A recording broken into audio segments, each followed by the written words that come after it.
I was seeing it, but I was not registering it. And then Lieke was coming around me and I was like, what just happened? But then you look again and it's still the same time. I'm like, oh, I really did do this.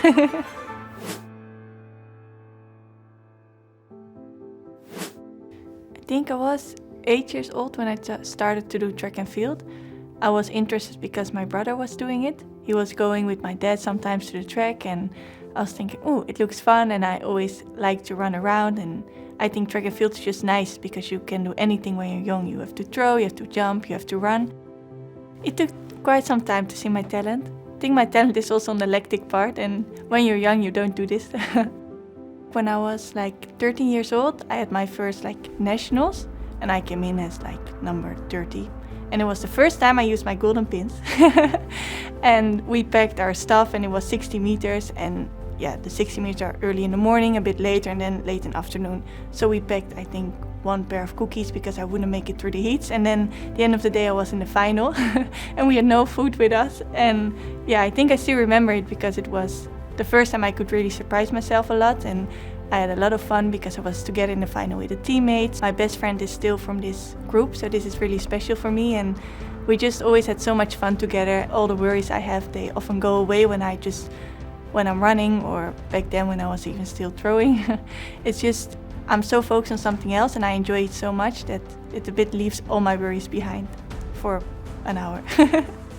My parents did a lot for me. I also have an older brother. He's really a proud brother and he keeps telling me every time we see each other a bit like, Fem, don't run a 100 meter because I still have the PB of the family, so I won't be running a 100 meter. My parents would be driving me a lot around, and still they drive a lot now behind me to go to all the competitions, and they always try to help me in the best way and always support me, but also keep me on the ground and be realistic and know it's at the end of the day just track and you have a life around it. We always went on long holidays with my parents, so this was always a lot of fun. And I just like to be with friends, do some stuff together, play board games or card games.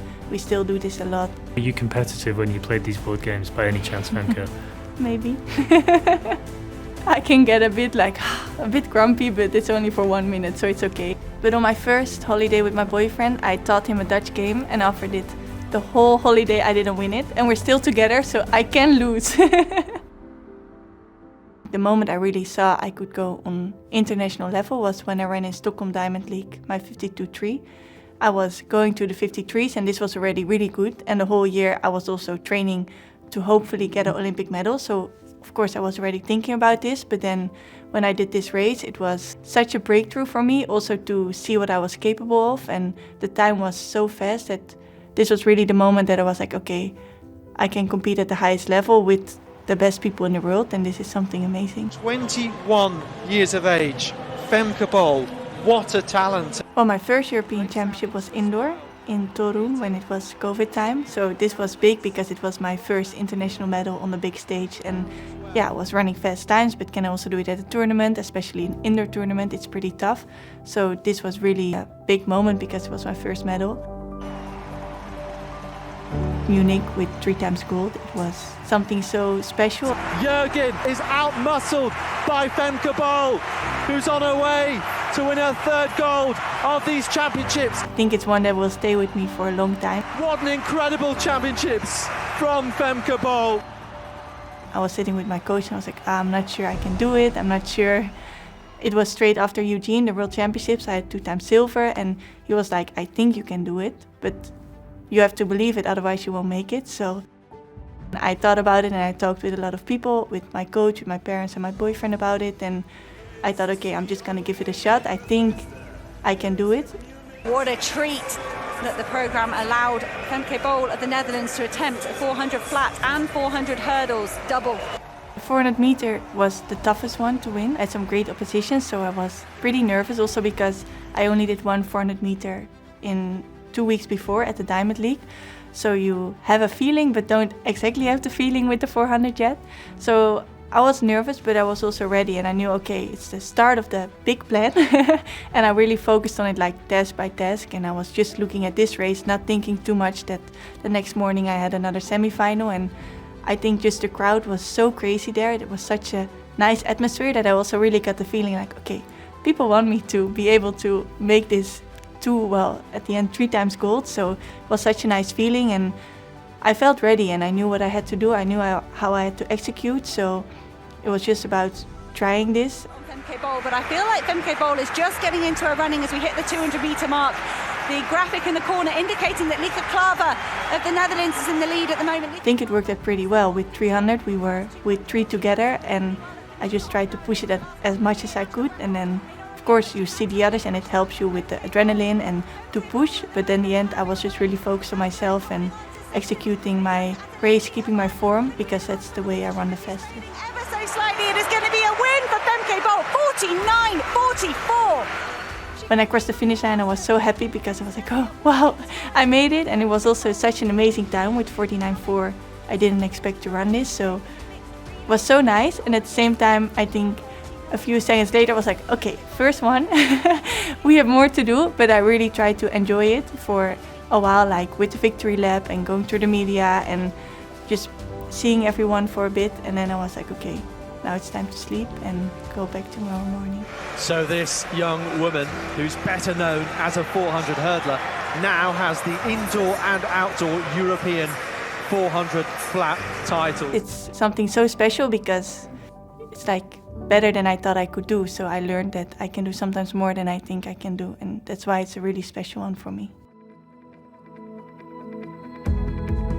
Oh, Glasgow was amazing. I mean, I really wanted the title because I had a silver one and I came in as world record holder. So if you are the world record holder, you also want to be the world champion, of course. But to be able to do this with on Friday running twice and then the next day coming back and feeling strong, but also being able to take a risk, because if you go for a world record, you take a bit of risk with how fast you go everywhere. And then to win it like this was something super special.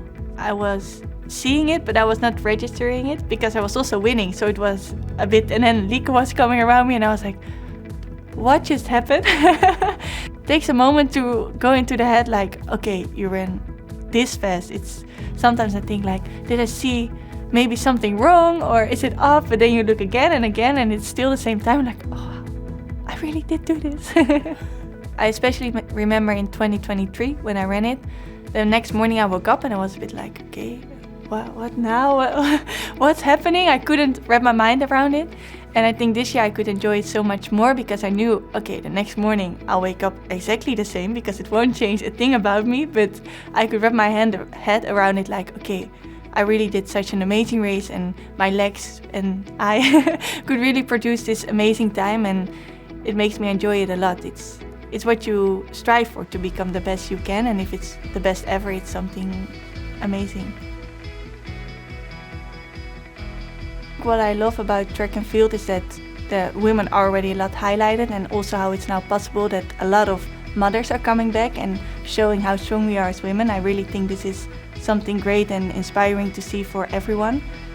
My hero in sports, Daphne Schippers and Alison Felix. And I even have a picture with Alison Felix.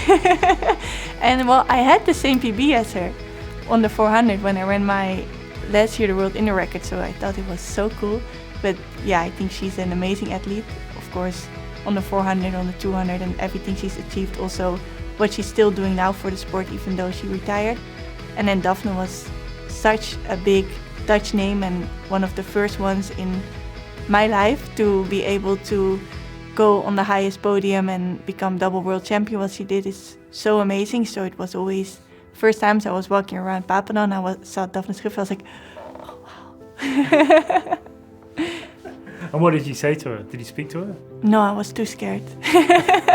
No, she's also such a nice person, and she was always there to give advice to me when I was coming new into the world, which really helped me a lot, so this is really nice. I'm really looking forward to it. I always loved Rome. I had one of my first Diamond Leagues there in COVID time in this huge stadium, and there were 2 people I think in the crowd because it wasn't allowed.